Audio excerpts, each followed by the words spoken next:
Do you have an unexpected story to tell or know someone who does? We'd love to have you on the pod. Please apply at pleasedon'ttellanyonePod@gmail.com or follow our application link in bio of our Instagram, Please Don't Tell Anyone Pod, or TikTok account. Hey, and thanks for coming back to Please Don't Tell Anyone. I'm Molly Clark, your host, and this is the podcast where you hear unexpected stories by ordinary people. I go in blind to all my interviews so that I can hear the story firsthand, just like you. What you're about to hear, I saw on TikTok and then reached out to these guests and said, please come on the pod. And coincidentally, they are also launching a podcast next week, March 27th. It is going to be called Luke, Who Is Your Father? I will plug them in the description here, as well as they are going to plug their podcast towards the end of this. I have no doubt after listening to the story, you will want to go head over to their podcast and hear the rest of the story, because I personally do, and there's so many branches to what they are about to tell us that they are going to go more in depth to on their podcast. So I'm sure you all will enjoy it. So without further ado, let's dive in and be ready. This one's pretty wild. Please don't tell anyone. I said, please don't tell anyone. Don't tell I said, please don't tell anyone. Please don't tell anyone. Don't tell I said, please don't tell anyone. I said, please don't tell anyone. Don't tell again, please don't tell anyone. Please don't tell anyone. If you were to have submitted to this podcast that's Unexpected Stories by Ordinary People, what would your submission have been? Our submission would have been that we were triplets, separated at birth. We found each other or met up when we were 11 years old. I went on to find out when I was 13 that my father, who had raised me, wasn't my biological father. We were conceived via sperm donor. So we spent the rest of our lives up to this point growing closer to each other, getting to know each other, and most importantly, hunting for our biological father. And then I think our submissions would have been a little bit different because I grew up as a twin. So Rikki stayed with my birth mom, and then my parents adopted me and my sister Kendall out. So I always thought I was a twin until I was 9. And then Rikki had known about us her entire life, but I didn't know I had another sister until I was 9. My parents sat us down for Christmas and told us we had another sister that lived 40 minutes down the road, handed us a picture. She looked exactly like me, which was so trippy. And then from there on, kind of the same. We wrote back and forth for a few years and then met up when we were 11. I think that Kendall and I always knew that we were conceived via sperm donor. So I don't know if we were supposed to keep that from you or they just assumed that we would. It literally never came up. No, we never just asked each other about it. But we always knew that we were conceived via sperm donor, I think. And yeah, so since then it's just been the hunt for Your sperm biological father. Biological dad. And this is, as my listeners will know, this is the first 2-person interview. So this is going to be interesting because you both have an individual story here, yet it comes into one. But it really does start with Rikki because you kind of sparked this journey for everyone, right? Yes. And in your TikTok video that I watched, you said, you were kind of this lonely kid and your dad, who at the time you thought was your dad, your biological dad, was getting sick. So will you take us to that period of your life and just bring us along the ride and when we start to meet Jules? Buckle up. All right, we're ready. First and foremost, our birth mom, my mom, is deaf. Oh. In addition to that, when we were conceived, my dad was 58 years old. My mom was 35. They, when they were entering into a relationship with each other, he had already had 2 kids from a previous marriage. He had a vasectomy. He had a really rough childhood in which he was disciplined very sternly and then wasn't really able to be present for his 2 kids' lives because he was a truck driver. So he was none too eager to have another baby. And my mom was fine with that at first, but at 35, that biological clock started ticking. I was like, where? What are you going to say? Ticking. So they agreed to have a baby. They had to go through sperm donation because of his vasectomy. And she found out when she was 7 months pregnant that she was pregnant with triplets because she had been inseminated by one doctor and then gone to a separate doctor for her prenatal care. So somewhere the wires got crossed in terms of if she should be having ultrasounds, so on and so forth.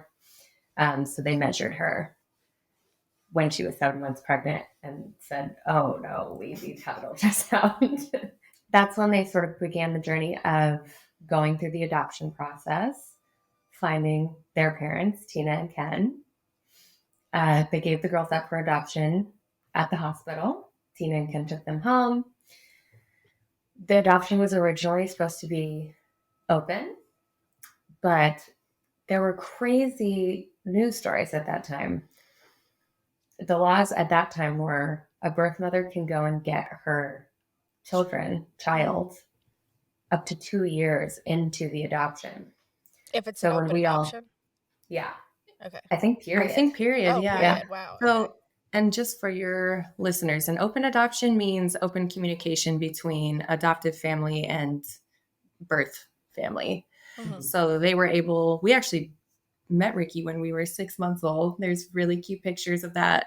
And Oh my then God. and you can go ahead with what we were saying. Yeah. So I think after the 6-month mark, and we'll interview Tina for episode 2. We interviewed my mom for episode 1. But I think probably at that point, they had already been scammed through the adoption process. And I think they were just really scared that my mom might come back at any point and ask for her babies back. So they closed the adoption. So here's where the star-crossed different sides of the tracks situations come into play. I grew up, I'll just say it. I never say it. I grew up in Fort Lupton, Colorado. Uh-huh. When people think of Colorado, they think of the mountains. They think Of course. I'm flying there tomorrow. Yes, exactly. Luxury. Ski resorts. Ski I'm not going to resorts, Fort yeah. Lupton. No one goes to Fort Lupton. Yeah. It's very low income. Well, I started in Brighton, moved to Fort Lupton, same situation, right? My parents, my mom was a mail clerk and my dad was a truck driver. So like a cumulative household, $50,000 a year, maybe. Oof. And they were just a rough and tumble crew. They were not a motorcycle gang, but they all rode motorcycles. A lot of drinking going on. My dad was definitely an alcoholic. My mom was sort of a recovering alcoholic. And your mom from was the time- deaf? Yeah. Wow. So really hard to communicate overall. I'm the only child in this family, right? My mom is deaf and refused to learn sign language. No. Because she didn't want to. Yes. No way. You're telling this and I'm thinking like, wow, your dad signs, you sign, your mom signs. She did not want to be perceived as a deaf person. So she was just adamant about reading lips her entire life. Okay. So if I'm incredibly well enunciated, Mhm. that is You why. So just I was just like a very isolated kid. Yeah. They were sounds always like it. out drinking in the garage. My mom and I couldn't communicate very well. They didn't like each other very much. And there were no other children around. So spent a lot of time playing with imaginary friends. There are home videos where I'm essentially nonverbal because I'm so sick of everyone's shit. Like my mom at one point says, Rikki, smile for the camera on home video. And I don't respond for a while. And she kind of goads me into it because I'm like their little mascot. You know what I mean? And I finally turn at her and I smile and I go, Rikki, smile for the camera. So just already bitter. Yeah. At a young age. And knowing about Jules and Kendall, right? I know that they're out there. I see photos all the time from our first meetings. So that was a narrative that was told to you. I don't even remember finding out. How did your mom communicate if she wasn't signing though? Like how did she say, Rikki, smile for the camera? She can speak very well. Oh, she can speak very well. Okay, sorry, that was pretty ignorant of me. Jeez. My No, girlfriend's gonna you're give me so fine. much shit for that. I think that anyone would think that. And I mean, we interviewed her the other day. I can't tell if she sounds deaf or not because I'm so used to. She sounds a little bit deaf, but did you already say that she has a cochlear implant? Right. She did receive a cochlear implant when I was like 9. Okay. And that took her hearing up to like 85% in 1 year. Wow. Okay. But it's also a little overstimulating for her. So unless it's really important, she kind of refuses to. She chooses not to wear it sometimes. Yeah, so it's literally selective hearing. Exactly. Exactly. Exactly. So how were you told growing up that you had these 2 other sisters? I just don't even remember finding out. My mom and I used to flip through photo albums every week, probably, just so she could show me who people were, show me the things that I'd done in the past. We didn't really have very much else to do. And so I don't remember ever being explicitly told. I always remember knowing that that was Julian and Kendall, knowing that they lived with Tina and Ken, knowing that they lived in Fort Collins. And knowing that we didn't know about you. Yes. And I think I really piped up about it because I remember longing for them. I remember longing for a connection. But I think the first time I ever really piped up about it was, so my dad got sick with prostate cancer when I was probably 5 or 6. And that wasn't too bad. His health problems up to that point had pretty much consisted of alcoholism and not taking care of himself as a human being. Amazing father. I want to make super clear. He and I were attached at the hip. He did everything with me, for me. He was obsessed with me. I was obsessed with him. Not a great husband. But that's when he first got sick. And I think that's when I first got scared and started to really feel the walls close in and really just wanted somebody else to talk to. So I think that's when I first wrote to Julian and Kendall's parents, Tina and Ken, and essentially asked if they knew about me, if we could meet. Very bold. Before you sent that letter and you knew that they existed, did you say to your mom, like, why did you keep me and not them? Or no, I think it's been a very persistent narrative that I think she's just been telling me this story for so long, that she found out at 7 months pregnant, that her and daddy didn't have the means to keep 2 more babies, and that Tina and Ken, that was always like a hero narrative in my mind. Tina and Ken were a couple who wanted babies more than anything, couldn't have children of their own, and were very, very excited to have Julian and Kendall. So I don't remember ever wondering why she kept me or like the details of the situation, because it really just feels like something I already knew. And I was a very adult child. My reading comprehension was through the roof because I was always watching TV with closed caption on, which is very commonplace today for like people our age. It wasn't then. It wasn't. So I very easily understood context, contextual situations, could infer what things meant. And then all of the adults around me were talking to me like I was an adult. Like there was no baby talk to speak of. It was very much them telling me what they were doing in the garage, explaining the things they were doing around the house. No toys, like just me hanging out with them. So I don't remember it ever being like a light bulb moment that we were separated or why my mom kept me. Those are just things that I always knew. You said that your mom told you that you knew about them, but that they didn't know about you, and that they lived just a few miles down the road. Did you ever say like, okay, let's go over there and meet them? Like, or did that not start until you really wanted it? Yes, I did suggest many a stakeout, I'm sure. And the most that my mom ever gave for me, I do think that the outlet mall was sort of an undercover mission, unfortunately. So I think because we lived 30 minutes down the road, I asked my mom if we could go to the outlet malls by Fort Collins. Oh, so it was an undercover mission on your part? Yes. Not Kathleen's. No. Okay. No. And she said, okay, fine. We need to get you some new clothes. If that's where you want to go, we can go there. And I was obviously hoping to see my sisters there in the same way that I was obsessed with Josh Hartnett when I was young. And I knew he was from Minneapolis. So I thought if we went to the Mall of America, we would just see him there. know. Yeah, no, I get that. That makes sense.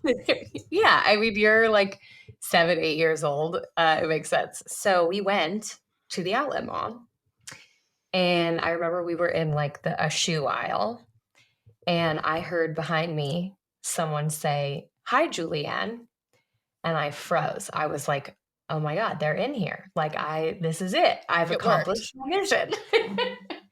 And I turned around, and she was talking to me. And this is like another 7 or 8-year-old girl. And I said, "Oh, no, no, no, no. I'm not Julianne." And then my mom sort of wandered over at this point, and I said, I mean, I'm sure just vomiting words as a 7-year-old would do. Like, "That's my sister, my triplet, but they don't know about me. So you can't tell them." And my mom had to grab her mom and be like, "No, seriously, this is a highly sensitive situation. You really need to make sure that she doesn't say anything to them, that you don't say anything to their parents. I don't want them to know that we were here. Please keep this a secret." And as far as they never, Please don't tell anyone. please don't Please tell don't tell anyone. them. Wait, do you know the girl? What? Because She they kept the never said secret. anything. She never said anything. So I did reach out. I asked them if they knew about me, if we could meet. And their initial response back was just no to both. Did your mom give you their address? My mom still had their address. So she was cool with the reaching out. For sure.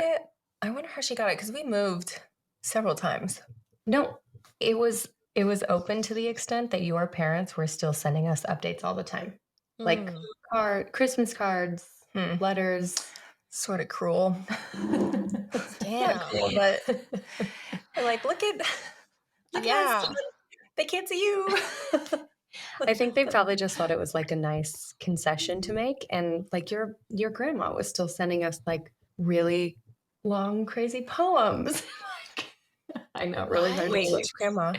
Mamu. So for a year or more still, it was, "They don't know about you, that it's going to stay that way for now. We don't want you to meet," etc. And then my dad got sick with throat cancer. And this is when things started to like really go downhill. He was like 6'3", and You should see this dude. He looks like her dad looked like, what is that actor's name? Sam Elliott. Sam Elliott, the voice. He looks like he was this super handsome cowboy. Why am I even talking about what he looks like? Oh, Because I'm talking about his downward turn. So this is when things started to get super dicey. He, 6'3", probably at this time with the throat cancer, started weighing in at like 160. He was so sick. Things were super tense with him and my mom. He was like walking everywhere with, how old are you, Molly? 26. Okay. It might be not your time, but did you ever eat ice? It also might be like not your tax bracket. Did you ever eat ice cream out of like these big plastic tubs and it was either vanilla, chocolate, or Neapolitan? No, but I can picture it. Okay, big plastic tub, probably like this. And he was just like walking around having to like spit up mucus into it, like Got it. getting very, very sick. He was a school bus driver at that point in time. He was so obsessed with me that he wanted to be my school bus driver. So he was doing that and was having to start to like take some time off from that, going through super intense chemo and radiation, which was where the weight loss was coming in. And then they said he went into remission, and it was probably like 5 months later. And he went to the doctor and he wasn't putting on any weight or anything. So he was diagnosed with failure to thrive, went back into the hospital for an MRI and a CAT scan, and the cancer had spread to his lungs. So this man was just not ever well again, but sickly to the extent that he's like falling in the middle of the house, and he's a towering human being. So it's very dramatic. He's having to stop work entirely. And we had moved from that house in Brighton to the house in Fort Lupton, which was just like sad. It was like dark paneling everywhere. It was a total of, I think 1,000 square feet, modular home. which I now know is a mobile home that's just not mobile. So we were just not in a good predicament. His income was gone. I don't know how much we were spending on his healthcare versus how much that was covered by insurance, but it was not a great situation. And so this was around the time where I really started to press Tina and Ken. Like, I would really like to be able to talk to them. I would really like to be able to talk to anyone. No other 8-year-old around me can relate to what I'm going through. And they all knew my dad. He was their school bus driver. It was just like a really, really hard position for a very young girl to be in. And again, you thought that this was your biological father too. 100%. No, I was obsessed with this man. Yeah. Like, I mean, he was my your mom- father. Yeah, raised very you. much so. He raised me. I still consider him very much to be my father. Yeah. In the things that we've found out since, that's my dad. Mhm.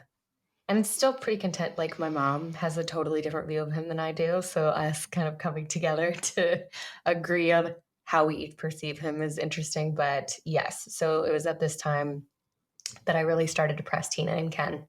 And when I wasn't doing that, I was just like reading Harry Potter under my canopy bed that was made out of a mosquito net for some sort of like refuge. And this is where they finally, when we were 9, which was super advanced into my dad's illness, agreed to let us start writing to each other. And now I think Okay. it's probably better to have been I agree. for Juliet now.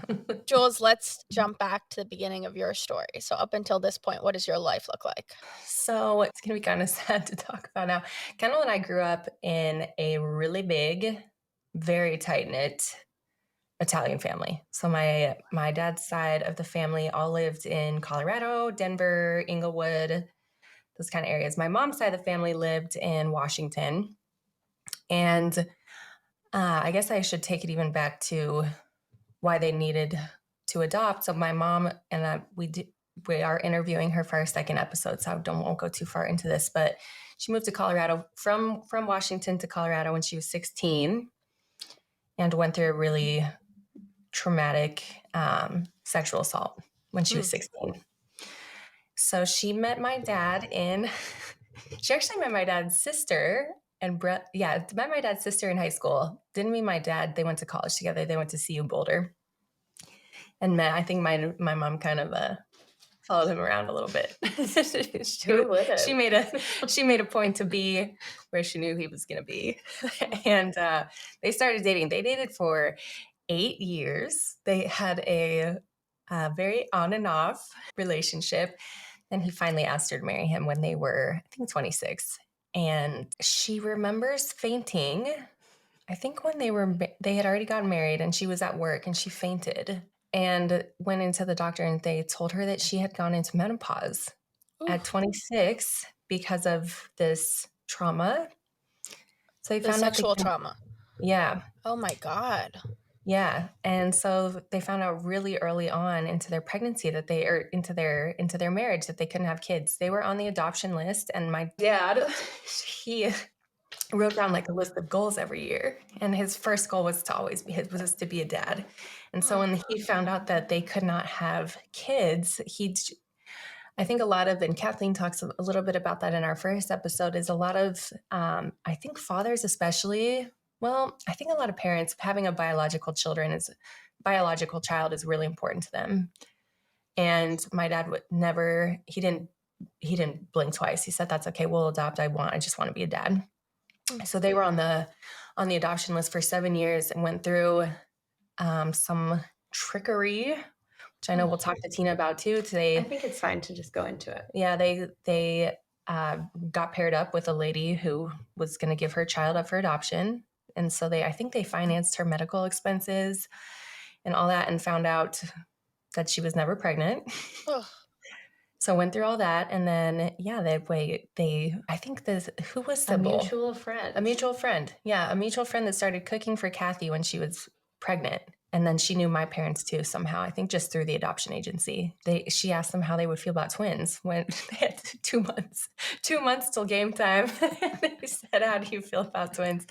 And they were overjoyed, so they said yes. And so I think that when we think about our childhood, they wanted kids so bad that they put a lot of effort into our upbringing. We were my dad's side of the family, all business owners, all very entrepreneurial. And so that's how I was raised. And my dad started his own real estate development company. That's what moved us from Denver to Fort Collins. And we were we were on skis when we were 4. We were on the boat all the time. Going to the Olympics. We went to the Olympics when I was Salt Lake City Olympics in 2002. We went to Mexico. We Completely different lives. Yeah, just very, oh my God. very, very tight knit with, family holidays, just always surrounded by family, always surrounded by my parents they were in Greek life at CU Boulder. And I don't know if this happens anymore, but my mom still to this day is friends with all of these people that she knew from college. So we were always at CU football games, always surrounded by they had a huge circle of friends that were like family to us, still are in a lot of cases. So yeah, just a very, very different upbringing, which obviously I know I shouldn't feel guilty about. Well, I was about to say, like, and Rikki, you don't have to answer this, but like when you learned about, or when you hear all this, like, do you get annoyed? Like, do you get resentful? This is going to sound so... I don't know what it is inside of me. And Jules, I think that you can probably attest to it. But I still, as an adult, don't say the word jealous when talking about other people. I've never had the thing where you're on Instagram and you compare your situation to someone else's and feel inadequate. Like, I don't remember ever feeling... I remember feeling wistful. Like when we started writing letters, which is where we're up to anyway, they're writing me on like this beautiful stationery and they're talking about spending. Oh my God, Molly, we gotta open this box. My mom sent me a box of letters yesterday, but we've been reading the letters that Rikki has from us. And they are mortifying for me and Kendall to read it because it's just like so. I hope you read those on your podcast. Oh, we will read some of them, but it's a tough read. It is, because we're just so insensitive to the. I mean, we're little, but we're you had no idea, but I'm sure based on everything you're saying, that we're just flaunting this. Like, it's a tough read because we had no, real empathy, and I don't think we knew the extent of how she was brought up, but these letters are cringeworthy because it's just like, oh, my gold-plated tiara arrived today. They are talking about, having their birthday at the country club and how they're like summering with their grandma in Arizona and she has a lemon tree and they're eating chocolate mousse for dessert, which is so idyllic to hear about even now. Yeah. At that time, my dad was literally, if I was lucky, making me like boiled hot dogs and macaroni and cheese. But I don't remember ever feeling resentful at all. And not even for the things that they were telling me. I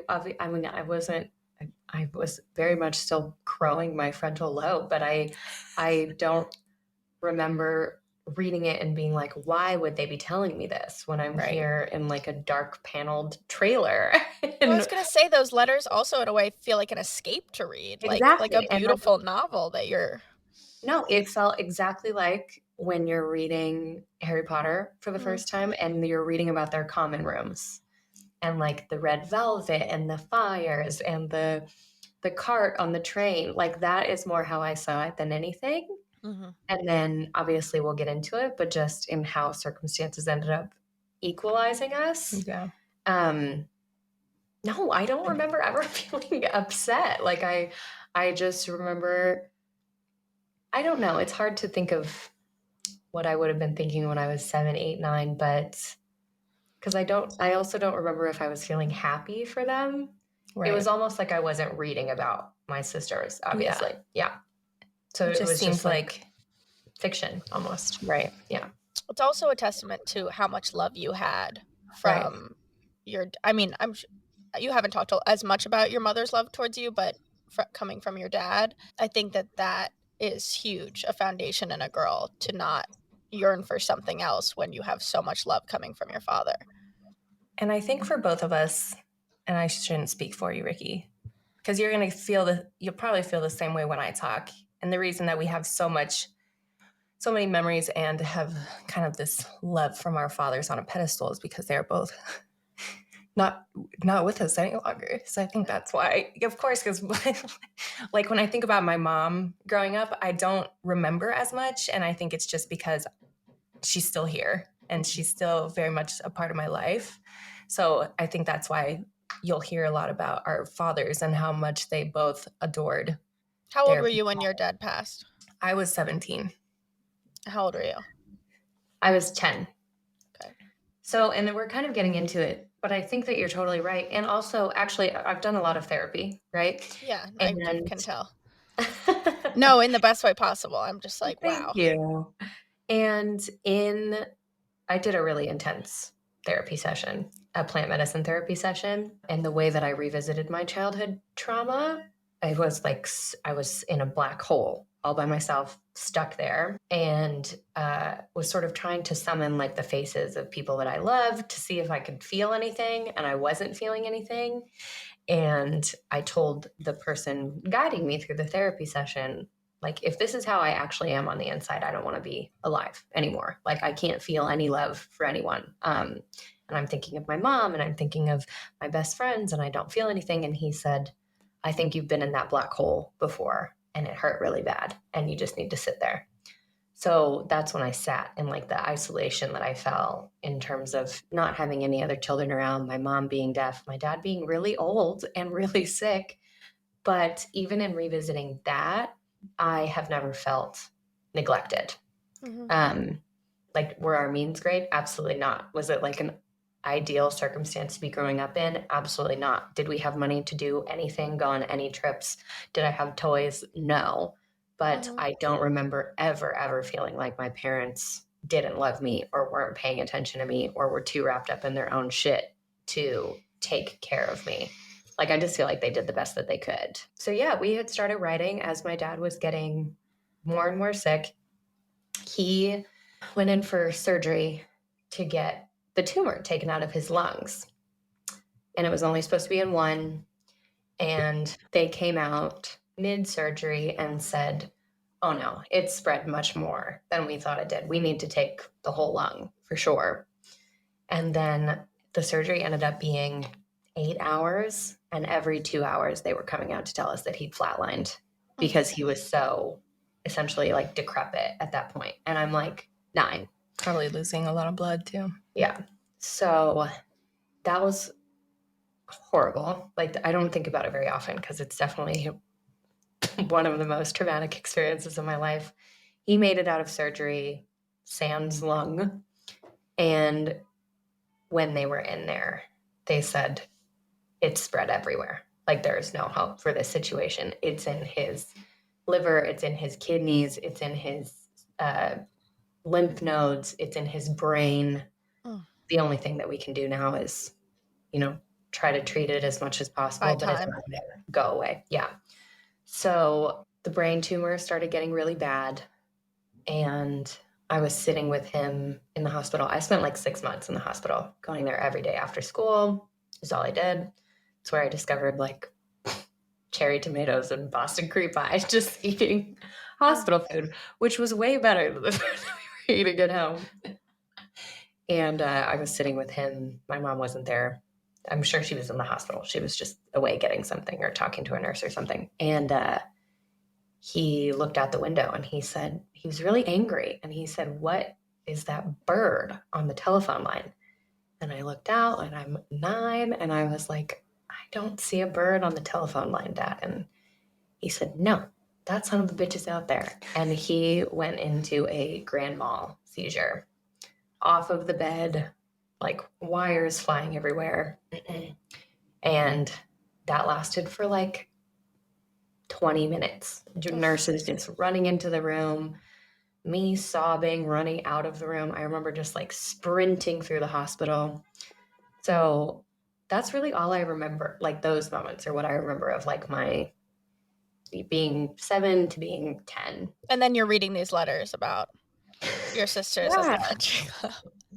Yeah, and I'm seeing these photos, and like their parents are so beautiful, and they're so tan all the time, and they're so happy, and they're doing things that I've never seen people do. Like, truly, it was not just us that were income, it was a low income part of Colorado.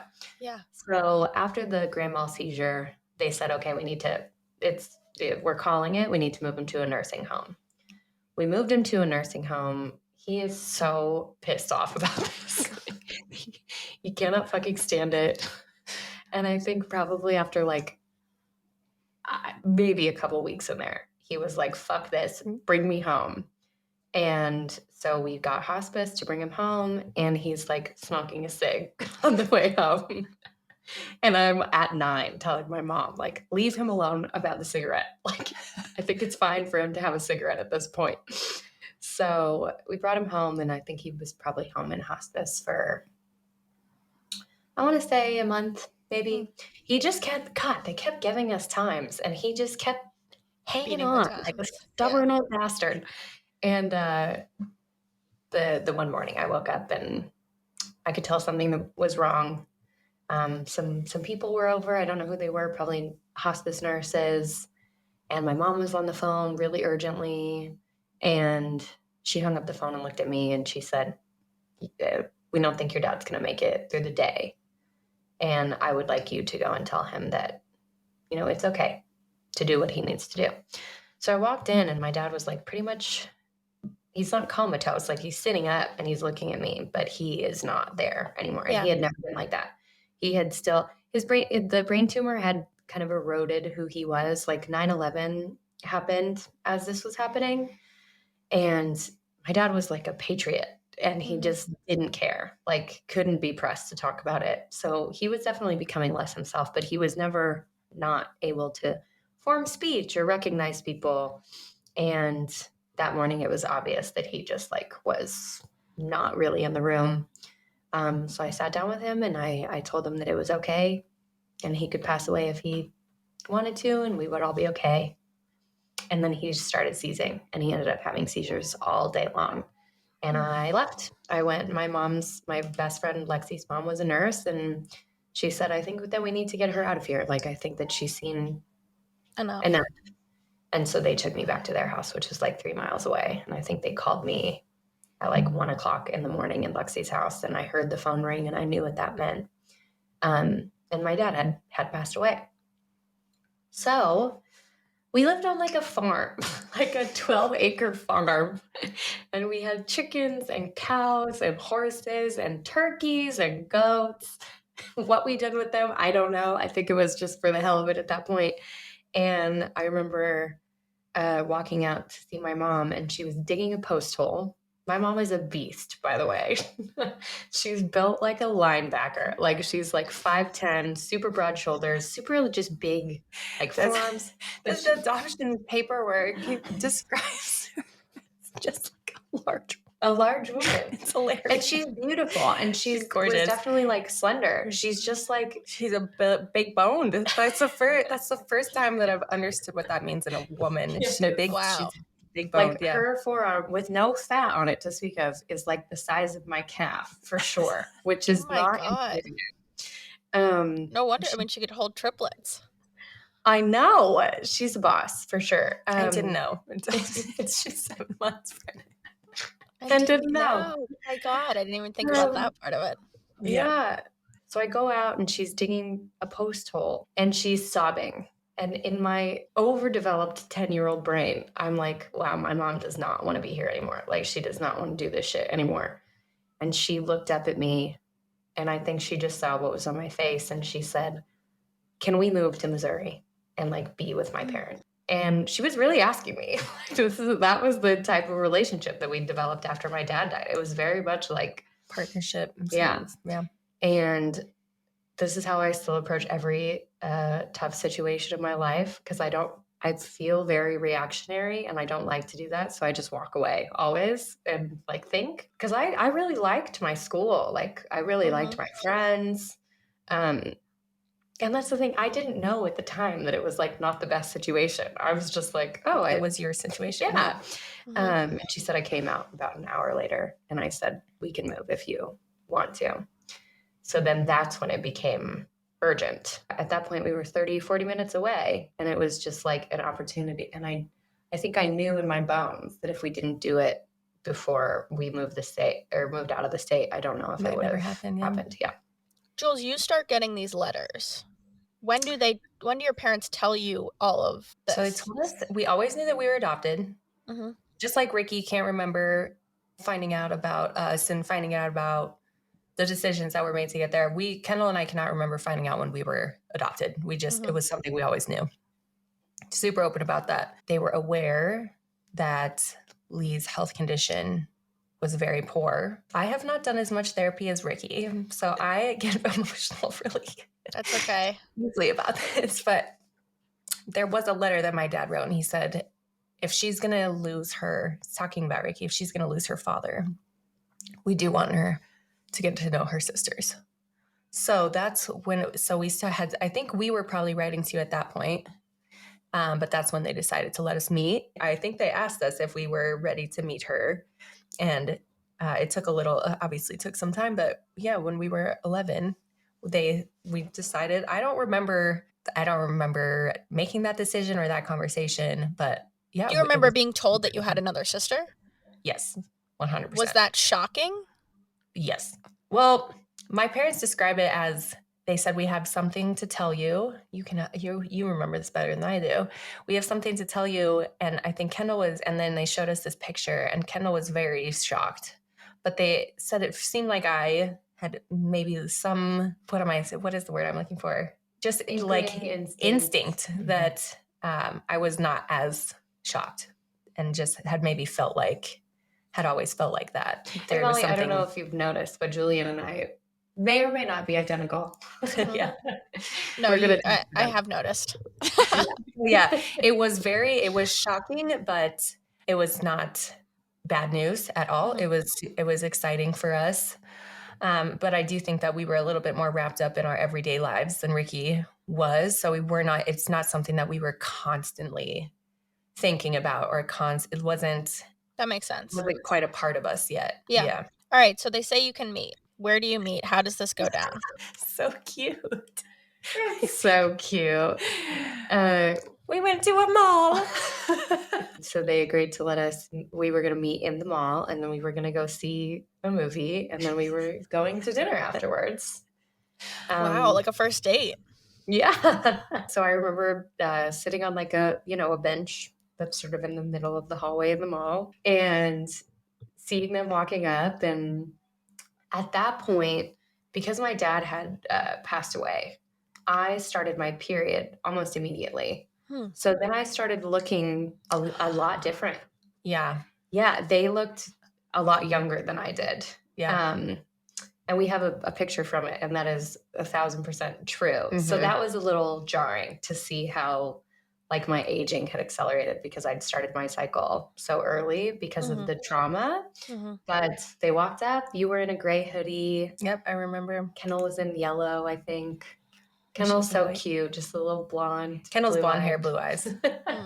I think that we all feel like it was pretty anticlimactic. Yeah, it's like we were expecting like this huge, I don't know, fireworks to go off or something, and it just felt very comfortable immediately. It wasn't, I think, obviously super nervous going into it, I'm assuming, but once we were there, it felt like that all throughout, because we'll get it, I don't know how far we're going into this, but every time we would go to see Rikki after this, there would be so much buildup, and we would be so nervous. And Kendall and I would go see her individually and stuff, and we would be so nervous because it's not someone that we see every day, and it's still weird, even after all this time, to go and see your sister that you didn't grow up with as a sister. But every time you actually get together, it's very comfortable, feels very natural, and it felt like that the first time. Is that what it kind of became, is visiting each other in your two different lives? So Rikki, you would go there, Jules, you would go.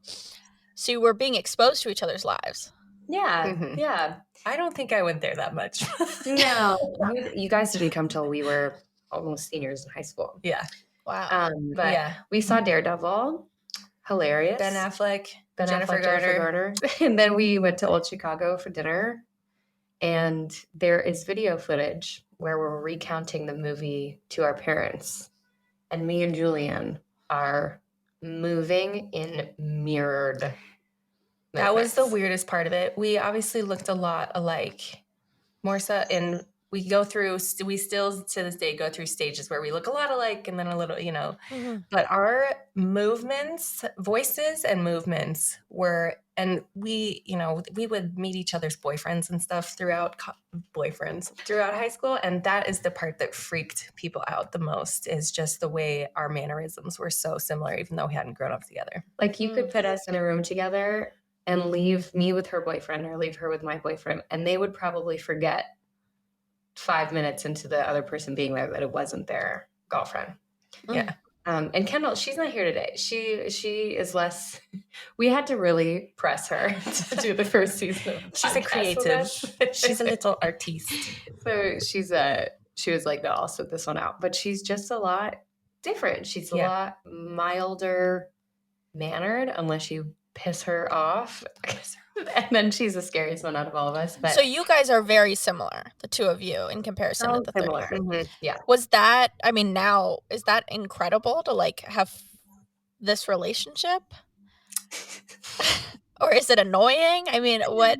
It's not annoying. It might be annoying to Kendall sometimes. That's what I was going to say. Is Kendall now kind of the like? That was the tension that we dealt with most. Yeah. Like a relative stranger coming into your twin sister dynamic, being more similar than you are to her. And then, people are always asking, like, does Kendall feel left out? Which she did in high school. I don't think it's not that way anymore. But it was definitely to be left out. Or she's happy about it. But yes, it was. I think it was a little bit tougher. Yeah, tough for her to just see how similar we were, and that we. Yeah, that sounds tough. Yeah. It's understandable.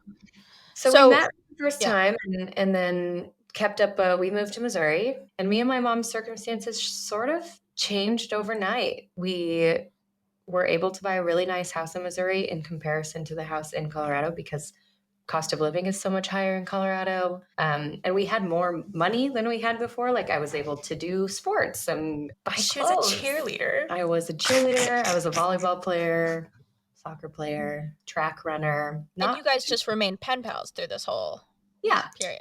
We're Rikki came to see us every summer. So that's where, we're heading into like a fork in the road, right? So I'm already like an angsty kid. Like, I'm angsty. The music is angsty at the time. The books are angsty at the time. Oh, I loved angsty books. I loved angsty books. And my mom and I are riding in the car one day, and she hands me an article about artificial insemination and says, "What do you think?" And I was like, "Cool." Procedure. And she teared up and she said, "Your dad didn't want you to know, but that's what we did to have you." And she said, we got home and she said, "Do you have any questions?" And I said, "I'm going to go upstairs and think for a while. I'll come back down when I'm ready." It's amazing that you were able to do that. I think I just had to be very measured throughout my childhood, because like fucking chaos was happening around me. Like, not only the sickness, but like drunken shenanigans, and we're having to like parent the adults. Also, it's probably hard to have a confrontation with a deaf person. Yeah. It's not something where you can just blow up and you know what I mean? Because if we're arguing, I have to like, you can't talk really over each other. well enunciated. There's no catching what's, so I think I went upstairs for the rest of the night. And she said, I came back downstairs. Apparently I had amazing one-liners when I was young. And she said, "How are you feeling?" And I said, "Pretty good, considering yesterday I found out my dad isn't my real dad." That is a good one-liner. And then I just kind of went about, we didn't really talk about it after that, but she did ask, if I would want to know who he is. And she did say that he'd applied anonymously, so it would not be easy to find him. And then at that point, I still felt so sad about my dad dying and such an inordinate level of allegiance to him that I said I wasn't interested at all. And then I started spending every summer with Julian and Kendall, being exposed to the wonders of the world. And did your parents really take her in during these summers? Like, Yeah, my dad made it. And I know that my mom did too. I just remember more from my dad because I remember we had a house that he had helped build that he had helped build. And my parents were very super social, very much so. Like, our house is open to, our neighbors all throughout my life were always best friends, always having people over. We were always getting in trouble we had noise complaints at my house all the time. I love my that. parents loved music. And so, yeah, he definitely they both did welcomed Rikki with open arms. And I remember, I think the first time that she ever came to spend a significant period of time, I remember just a prayer around the table that acknowledged that her dad had passed away and that he was kind of stepping in. Yeah. wow. And he like taught me how to drive. We had a very, very dicey situation. I should have listened to him more in this moment because it's how I ended up wrecking my car. Yeah. But I was turning left On a green that wasn't an arrow and almost killed this man. And I remember, because my mom would have freaked out. Like, she's super easily panicked. And he just like sat there with me and was like, okay, we're going to pull over to a gas station. I'm going to get in the driver's seat and you're not going to do that again. And I was like, yeah, got it. So yes, we became very, very close. And then I think the floor is kind of yours for the rest of the time. Let me ask you this real fast, just because this is the top of my head. Your mom tells you about artificial insemination. At this point, you have a relationship with them. Do you tell them? We don't. This is a piece we're going to have to ask Tina about, because I don't think that I ever thought Lee was my dad, because they would have not wanted me to think that you were losing a father. To think that we were losing a father, because we didn't even know about you till then. So I don't, maybe honestly the conversation just didn't come up, but I don't think Rikki was the one that shied away so strongly from it, because it was just in the wake of my father's death. Right. I knew he didn't want me to know. But your parents knew the whole time. My parents knew the whole time. I don't know how this information was communicated to me and Kendall. Interesting. Do you have any anger Tina. towards your parents for not telling you stuff when you were younger, or no? Okay. No, absolutely not. And our interview with Kathleen was so illuminating into that whole, but Kendall and I never harbored any anger at all towards, there was just never any like conflict or tension around any of it. And it wasn't, I think if it had been presented in a different way, like we were hiding this from you, and it didn't feel that way. It was just like, now this is the time to tell you. Mm-hmm. I cut you off, Jules. You were saying. Oh, yeah. So my dad it sucks. And we're going to have to ask my mom about this too, because I think it was just when his business was starting to really take off. He had huge developments in Fort Collins that still are there today. But I think it was really when everything was starting to like explode. And he was 6'1", 6'2", Italian, dark, black hair, green eyes, big dude. I'm channeling my inner Tony Soprano today, but he was a big guy. He liked to eat. He enjoyed his food. And he had a spot on his face. So what I'm meaning to say is, with Italian, darker, olive skin, but he had a spot on his face when I was 10, and he went to go get that looked at, and it was diagnosed as melanoma, but it wasn't a huge deal at that point. It was just one of those, okay, cut it out. Yeah. He's in remission, all that. And then it started to bother him again when I was, I think, 13 or 14, 8th or 9th grade. And he was diagnosed with he was metastasized. No, it didn't metastasize right away, but it was back. And he was sick from that point until he passed away when I was 17. And it was 7 years of like, wow, it all was from really melanoma. Yeah. And by the time he passed away, it had metastasized into, his lungs, his throat, it was very similar to what she had gone through. And it took a huge financial toll on our family, because obviously he couldn't work anymore. And they were getting him the best care. He was being cared for in California. We had to hold fundraisers to raise money for his treatment and things like that. So our life took a turn. I don't know if we necessarily knew how bad financially it was, but yeah, it took a really sharp turn, and it had a big effect on me. And I had quite the career in high school. I very much acted out because my parents were gone a lot. Yeah, I think that was and I don't think we consider it like a leveling of the playing field, but it had a huge effect on not just me and my sister, but it had a huge effect on our family and huge effect on our community, honestly. And it had a big effect on Rikki. So Ken died when we were seniors in high school. He died 2 weeks after my high school graduation. Yeah, that was fucking heartbreaking. Yeah, it was awful. But so we just had crazy college, like absolute rebellion. I had grown up at Southern Baptist. My mom, when my dad was dying, read the Left Behind books. If there was anyone that was in a cult, it was Rikki.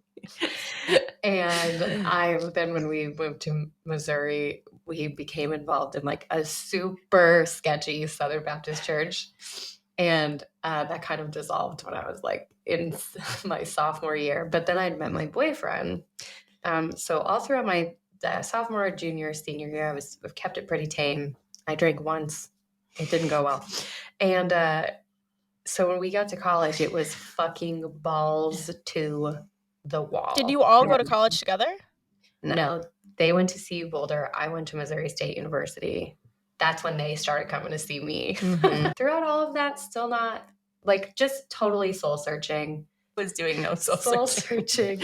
When we graduated, that was the real leveling of the playing field, I would say. I moved to Austin to go to graduate school at UT and literally hated every single waking minute of it. Wow. And just sitting in there, it was a night class. God, I fucking hated it. And I made a deal with myself that if I got a real grown-up job by the end of Christmas break, that I just didn't have to go back to grad school. And I did it. And then that's when we all entered into, I don't know, jobs that ended up being really unexpectedly. We just crushed it. Yeah. Wow. And Julianne moved to California and lived on a weird mountaintop. And this all culminated in me being more and more curious about our biological father, because my dad had died so early. I didn't have a father figure. I was very clearly acting out daddy issues. So I was like, maybe I can fix this. And eventually got Julianne to move to Austin with me because she was also just totally spiraling. I spiraled for a long time. Out of the three of us, I definitely dealt the most with, when we say daddy issues, mine were like overt. Your classic. Yeah, I'm the Side effects. Yeah. Black sheep. Yes. Yeah. So I got her to move to Austin. We're with lucky me. I'm still here. We really are, for sure. I got her to move to Austin with me with the intention of like taking care of her. Mm-hmm. That didn't go well. I like that you gave the thumbs up with the vape in your hand too. That felt very on brand for what you're saying. So then Kendall moved to Austin, and right around this time, You took a DNA test when I was still in California. Okay. But it was right when I was about to leave because you told me about the results of the DNA test when I was on a flight to Mexico with a married man. Perfect. I guess we're at the point of what made you start looking for your sperm donor. Well, first and foremost, it was when all of this was like really surging. This is hilarious, actually. So Juliet and Kendall really identify as Italian. Why wouldn't they? 100%. They grew up in an Italian family. We ate stuffed shells every Christmas for... And so we really just wanted to know if we were just like white. Yeah. Our adoption papers say that our biological father is not. I'm going to keep that. They say that he's not. It's like he's half not white. And, you know, we get super tan in the summer, and there's always been a little something about me and Julianne where people have been like, are you just white? So I took a DNA test to find that out. And then because I had gone through a really hard time when I moved to Austin, I was in the the first dude I dated, and he ended up he was a veteran and just had raging PTSD, and it was a horrible relationship. And then he ended up dying by suicide. Mm. And I was seeing these issues manifest with like me, and they were starting to manifest in Kendall, which was crazy. And Julian was off the deep end. So I just wanted, and I had always, I'm establishing my life in Austin. When you are saying, sorry, let me clarify. When you're saying issues, are you thinking things that might possibly be genetic? No, Oh. not at all. Okay, never mind. I want some sort of certainty or clarity on who our biological father is, to know more about that side of the family, and have a sense of closure within myself at the very least. And all while this is happening, like I moved to Austin, and if you met me, I just had dinner with my friend before all of this that we're about to talk about happened, and was telling her about my childhood and my background, and she said, well, why are you the way that you are today? Like, you seem very refined. You really like the finer things in life. You're a great cook. Like, you're incredibly intelligent. You like good food, good wine. Where did this come from? Because it's obviously, and I've always been that way, just sort of not connected to that part of my life. And I was just like, I don't know. Like, it just is the way that I am. So went to take a DNA test. Turns out she's 100% that bitch. I was literally thinking that line. Confirmed that we are of varying ethnicities, which was very exciting.